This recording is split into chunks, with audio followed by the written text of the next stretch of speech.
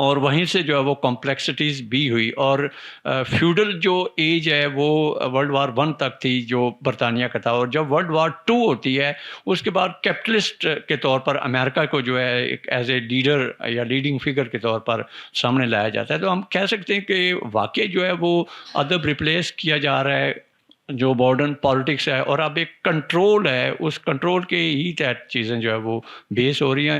اور یہ بھی ہوتا ہے کہ کمپلیکسٹی, یعنی کہ جو 1837 سے 1900 تک جو یہ اس کا کوئین وکٹوریہ کا پیریڈ ہے وہی تک کلاسک بھی ہے, اور اس کے بعد کمپلیٹ بریک ہو گیا اور ورلڈ وار 2 نے ایک نئے جہان تخلیق کیا. اور 1799 کے بعد جو فرینچ ریولوشن آتا ہے اس کے بعد مطلب ہے کہ دنیا جو تھی وہ ایجوکیشن اور انڈسٹریلائزیشن کی طرف جو ہے وہ رخ کر گئی, اور ایگریکلچرل اور پروفٹ لائف اور جو بلیو ان گاڈ یہ ساری چیزیں شٹر ہونا شروع ہو گئی. تو ابھی کہتے ہیں کہ جب زندگی بیسک پرنسپلس کے اوپر نہ رہے تو پھر جو کچھ ہوتا ہے وہ کمپلیکس ہی ہوتا ہے. تو کیا ہمیں بیسک پرنسپلس کی طرف پھر آنا پڑے گا, یا بیسک پرنسپلس کو جب ہم بریک کرتے ہیں تو پھر واقعی وہ کمپلیکس لٹریچر ہمیں مل رہا ہے, اور اس کے اندر عورت اور مرد دونوں کی آزادی جو ہوئی ہے 1945 کے بعد, مادر پیدر آزاد نسلیں ہوئی, اکنامک انڈیپینڈنس آئی ہے, تو واقعی ہم ایک ڈیزرٹ ٹائپ کی طرف بڑھ رہے ہیں.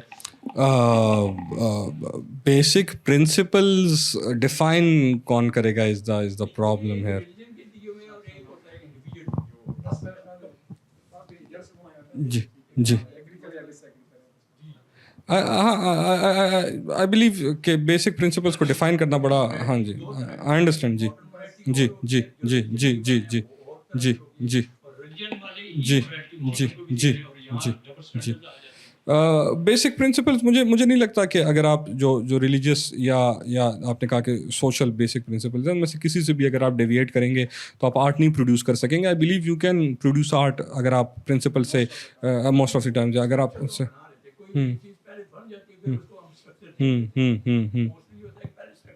جی جی جی جی جی جی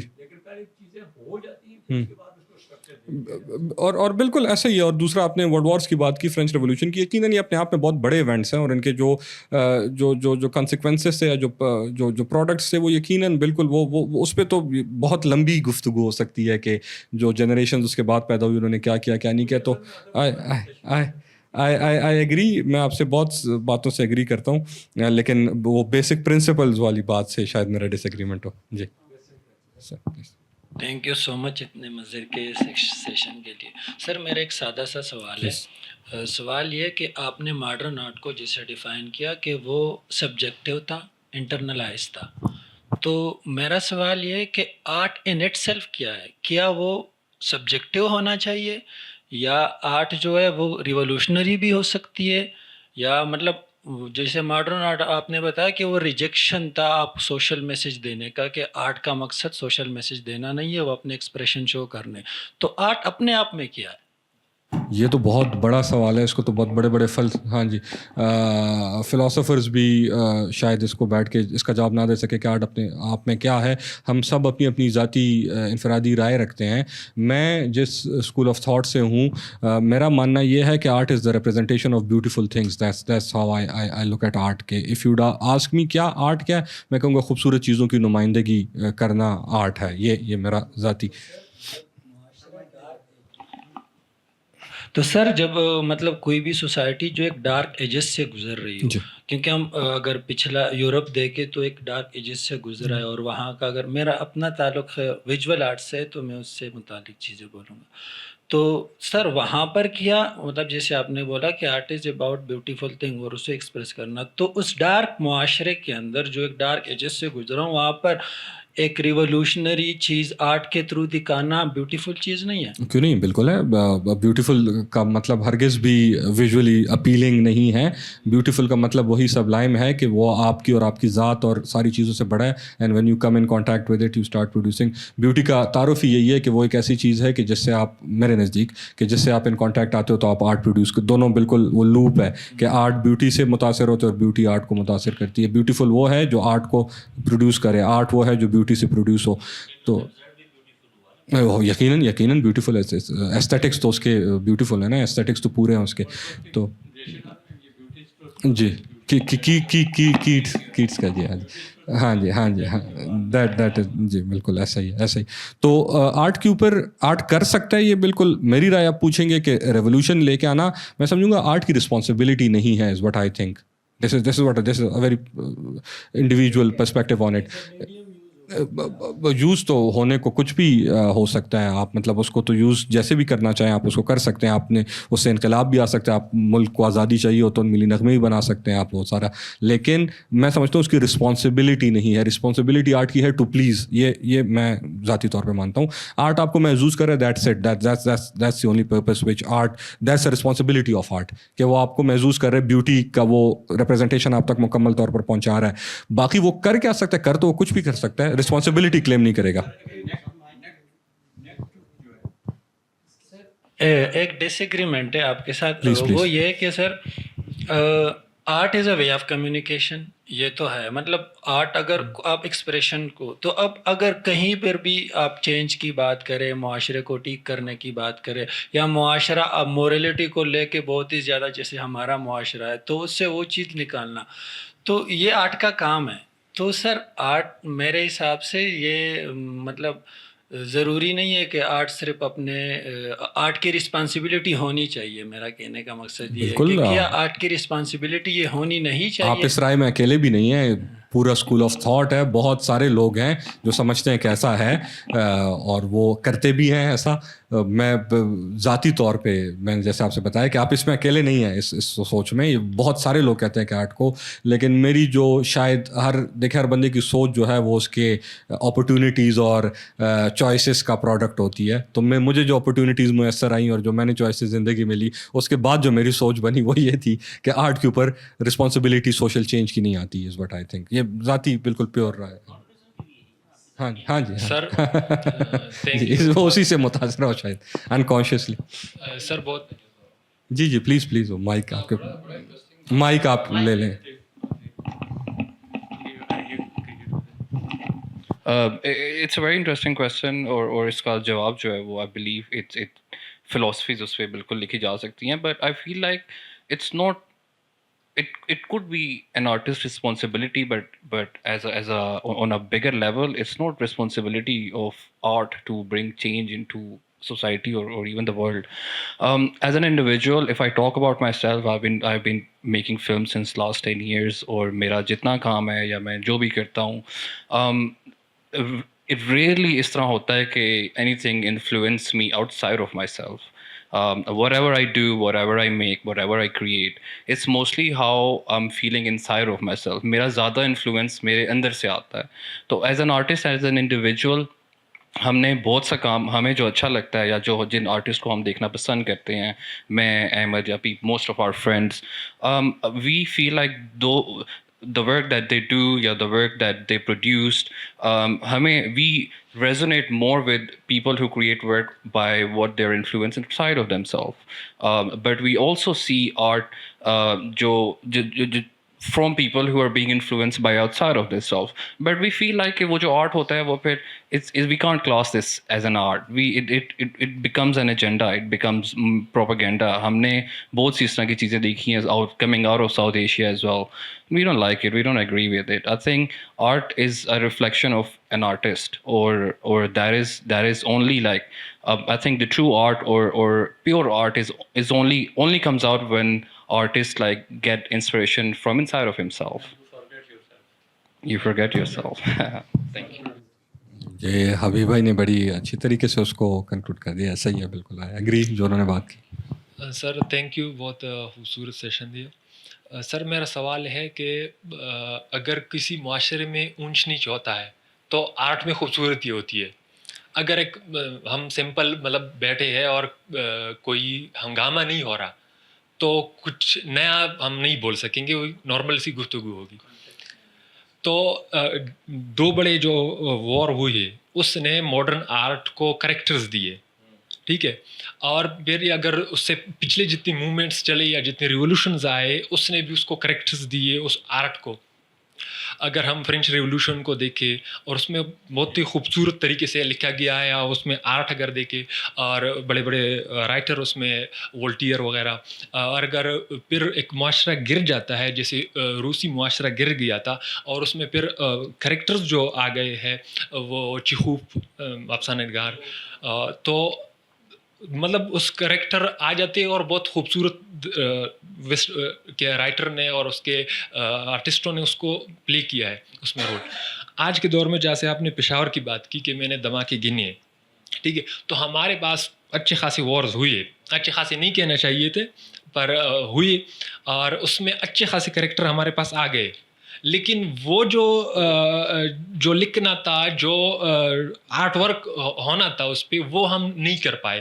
کیا اس کی وجہ یا تو ویگن ہے یا کچھ جو دوسری بات آپ نے کی تھی کہ ہم مووی زیادہ دیکھتا ہوں، تو یہ جو ہم دوسری طرف اے آئی آ گیا یا سوشل میڈیا آ گیا، اس کی طرف وہ چیز ہم لکھ نہ پائے یا وہ ہم ڈسپلے نہ کر پائے جو ہونا چاہیے تھا، حالانکہ کریکٹر ہمارے پاس بہت زیادہ ہے. یقین بالکل ایسا ہی ہے کریکٹر. جی بالکل سوال اچھا ہے، بالکل اچھا ہے، کوئی شک نہیں ہے. کردار بھی، کہانیاں بھی بہت ساری یقیناً ہیں ان جو جن حالات و واقعات سے ہم گزرے، اس میں کوئی شک نہیں ہے کہ مجھے لگتا ہے کہ ہم کر کیوں نہیں پائے اس کے دو بڑی یا تین بڑی ریزنز ہیں. دو بڑی ہیں. ایک تو یقیناً ہمیں کرنے نہیں دیا جائے گا، وہ ایک الگ بات ہے. مطلب جب ہم کہتے ہیں ہم کر نہیں پائے، اس کا مطلب کیا وہ عام آدمی تک یا میسز تک نہیں پہنچی، وہ کمرشل ویلیوز کی نہیں آئی. مطلب میرے نزدیک بہت سارا ایسا، شاید میرا اپنا ذاتی کام بہت سارا ایسا ہے کہ جو میرے پاس پڑا ہوا ہے، آپ کو نہیں پتا کیا میں نے لکھا ہے کیا نہیں لکھا، تو شاید اس لیول پہ ہوا، وہ سرفیس پہ نہیں آیا، لوگوں تک نہیں پہنچا. ایک بات. جی آج کل تو ایزی ہے نا، اس جی دور کا کام اگر اتنے بڑے بڑے نام آ رہے ہیں جس میں جی کمیونیکیشن پہنچ گیا نا وہ. جی آج کے دور میں تو اپنا کام، اپنے آئیڈیاز شیئر کرنا بہت ایزی ہے، جی بجائے جو اس دور میں ہو رہے تھے اور اتنے بڑے بڑے نام جی پیدا ہو گئے، تو آج کیوں نہیں؟ ایزی تو اپنا کام، when you say اپنا کام، فار انسٹنس میں کہتا ہوں میرا کام تھیٹر ہے، تو تھیٹر میرے لیے آج کے دور میں مشکل ہے، کیونکہ مجھے اس کے لیے بہت سارے پیسے چاہیے، اور تھیٹر کا کسی کو پتہ نہیں ہے، مارکیٹ ایگزسٹ نہیں کرتی. اگر میں کہوں میرا کام فلم میکنگ ہے، اس میں بھی بہت سارا، تو جو دوسری ریزن میں آپ کو بتا رہا تھا نا کہ ایک تو ہے کہ شاید کام ہو رہا ہے پہنچا نہیں، ایک وہ. دوسری ریزن یہ کہ کام آرٹ ایونچولی ہمیشہ تاریخ میں پیسہ مانگتا ہے، ریسورسز مانگتا ہے. آپ فلم بناتے ہو، کروڑوں روپے لگ جاتے ہیں آپ کی فلم بننے میں، اور پھر وہ چانس ہے کہ پاکستانی لوگ اس کو بین کر دیں، اس کو جو ہے وہ اس پہ کوئی پولیٹیکل کم ملیٹنٹ آرگنائزیشن اٹھ کے اس کو غیر سرکاری طور پہ بین کر دے، یا جو ہے لوگ کہہ دیں کہ آپ بے حیائی پھیلا رہے ہو، پھر آپ کروڑوں روپے بھی لگے ہوں گے، لوگ دیکھنے بھی نہیں آئیں گے، بائیکاٹ ہو جائے گا اس کا. جب تھیٹر میں بھی پیسہ چاہیے، اس میں بھی پیسہ چاہیے. کتاب جب میں لکھ رہا ہوں تو مجھے شاید پبلشر ہی نہیں مل رہا کیونکہ مارکیٹ ایگزسٹ نہیں کرتی. تو یہ دو چیزیں کہ ایک یہ کہ شاید کام ہو رہا ہے وہ سطح پہ نہیں، اور دوسرا کیوں نہیں آ رہا، مجھے لگتا ہے کہ کریکٹرز اور آرٹسٹ کی کمی نہیں ہے، ریسورسز کی کمی ہے، اور اس ریسورسز کی کمی کی وجہ سے جو ہے وہ نہیں ہو رہا آرٹ. دا بلیک ہول کے علاوہ آپ اس طرح کی یا اس طرح کی کتنی اور جگہوں کو جانتے ہیں؟ اگر اس طرح کی 5 اور جگہ ہوتے تو شاید ہم نے جو ادھر 5 تھیٹر کرائے وہ 25 کرا چکے ہوتے، 5 ادھر بھی کرا چکے ہوتے. تو ریسورسز کی کمی ہے پرائمریلی. ہم دیکھتے ہیں کہ 2000 سے پہلے، یعنی کہ 9/11 سے پہلے ہمارا جو سماج تھا وہ اقدار کا پاسدار تھا، اور اس کے اندر ایک سینسٹائزیشن تھی. اور اس کے بعد all at once electronic media, print media, social media erupt ہوا، اور انفارمیشن کا ایک فلڈ آیا. اس انفارمیشن کے فلڈ کو ہم فیس نہیں کر پائے کیونکہ ہمارا معاشرہ جو ہے وہ کارپوریٹ نہیں تھا. اور اچانک کارپوریٹ ہونے اور الیکٹرانک میڈیا کے آنے سے ہم سمجھتے ہیں کہ جو آپ کہہ رہے ہیں 40 دھماکے میں نے کاؤنٹ کیے، یا World War I ہوئی، یا اس طرح کا جو ایک خوف کریٹ کرنے والا ایک وقت یا دور آتا ہے، اس میں افراد بحیثیت مجموعی ڈی سینسٹائز ہو جاتے ہیں، اور پھر آہستہ آہستہ جب وہ کول، کام، پیسفل سوسائٹی کی طرف آتے ہیں، پھر لطیف حصیں پیدا ہوتی ہیں. پھر ہو سکتا ہے دبا ہوا جو کہانیاں تھیں وہ 10 سال بعد آپ ذات خود آپ کا ہو سکتا ہے آپ کہیں کہ آپ کے وقتوں میں اتنا خلفشار ہو گیا کہ میں اگر وہ دھماکوں کے اوپر، ان چیزوں کے اوپر کیا فرق پڑا، سماج ہمارا کتنا تبدیل ہوا، یا پوسٹ افیکٹس کتنے ہوئے. اب آپ دیکھیں گے ہر طرف انتشار ہے, خلفشار ہی خلفشار ہے. اس کے اندر ہو سکتا ہے آپ کی بڑی سی بڑی کہانی ایڈجسٹ نہ ہو سکے, لیکن 20-30 سال بعد وہی آپ کی کہانی ہے, جب وہ ٹھہراؤ اور جو خلفشار ہے یا جو اوپر کا جو بلاؤ ہے وہ ہٹ جائے گا, تو پھر دوبارہ سے ہم کہیں گے کہ ہم سماج کی طرف آتے ہیں اور لطیف حصوں کو ایڈریس کرتے ہیں. بالکل ایسا ہی میرا 100% ایگریمنٹ ہے. ہاں جی, نیک ٹروتھ آ جاتا ہے تو پھر پلیزنگ کیا قائم رہ سکتی ہے, جیسے کہ آرٹ کا مقصد بیوٹی اور پلیز کرنا. نیٹ ٹروتھ مطلب سوری میں ٹروتھ یعنی کہ الٹیمیٹ ٹروتھ سب میں الٹیمیٹ ٹروتھ کہتے ہیں کہ جو بیوٹی ہے وہ یہ ہمیشہ ہی دانش کے اوپر غالب رہی ہے, لیکن اب کا وقت ایسا ہے کہ دانش بیوٹی کے اوپر غالب ہو رہی ہے. اب ہم دیکھنے میں آ رہے ہیں کیا یہ اکنامک انڈیپینڈنس ہے, انڈیویجولزم ہے, یا چیزیں کچھ بدل گئی ہیں. یہ ہمیشہ ہی کہا ہے کہ تاریخ انسانی میں بیوٹی ہمیشہ ہی جو ہے وہ دانش کے اوپر غالب رہی ہے, لیکن اب دانش جو ہے وہ بیوٹی کے اوپر غالب ہو رہی ہے. بیوٹی سر بیوٹی کا مقصد پلیز کرنا ہے, لیکن نیک ٹروتھ آ جائے تو وہ بیوٹی کو بیوٹی کلر ہو جاتا ہے. ہم سب کی مشترکہ رائے ہے کہ بیوٹی غالب ہے سر, بیوٹی غالب ہے سر.